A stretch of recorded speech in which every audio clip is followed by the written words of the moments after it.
நானும் அம்மாவும் பார்த்தீங்கன்னா, ஒரு மினி பொங்கல் ஷாப்பிங் தாங்க போக போறோம். கொஞ்சம் திங்ஸ் எல்லாம் தேவைப்பட்டுச்சு. அதுவும் இல்லாம வருஷம் வருஷம் எங்க தோட்டத்தில இருக்கிறவைங்களுக்கு பார்த்தீங்கன்னா, மாட்டுப் பொங்கல் அன்னைக்கு சாமி கும்பிட்டு அவங்களுக்கு வந்து ட்ரெஸ் எல்லாம் எடுத்து குடுக்குறது வழக்கம். அதுக்காக வந்து வீட்ல இருக்கிறவைங்க எல்லாத்துக்குமே நான் எங்க வீட்ல இருக்கிறவைங்களுக்கு எடுத்தேன். மாமா பார்த்தீங்கன்னா, அவைங்க தோட்டத்தில இருக்கிறவைங்களுக்கெல்லாம் வந்து பார்த்தீங்கன்னா, சாரி, ஷர்ட் அப்படின்னு சொல்லிட்டு எல்லாம் எடுத்துட்டு இருந்தாங்க. எல்லாம் எடுத்து முடிச்சு பார்க்கும்போது மணி 1:30க்கு மேல ஆயிடுச்சுங்க. சரி எனக்கு ரொம்ப பசிச்சதுன்னு சொல்லிட்டு ஆப்போசிட்ல என்னோட ஃபேவரைட் ஃபாஸ்ட் ஃபுட் கடை இருந்தது. அதுதான் விநாயகா. அங்க போய் எனக்கு வந்து சிக்கன் ரைஸ் மாமா ஆர்டர் பண்ணாங்க.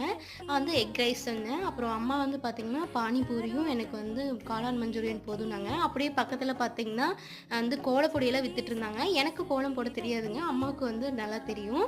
அதனால நாங்க வந்து பார்த்தீங்கன்னா, அங்க இருக்கிற எல்லா கலர்லயும் ஒண்ணு குடுங்க அப்படின்னு சொல்லிட்டு வாங்கிட்டு, அந்த மளிகை பொருள்லாம் வாங்கிட்டு இருந்தேன். அப்போ வந்து அம்மா வீடு துடைக்கிற குச்சி உடைஞ்சிருச்சுன்னு சொன்னாங்க. அது ஒண்ணு வாங்கிட்டு காய்கறிலாம் வாங்கிட்டோங்க.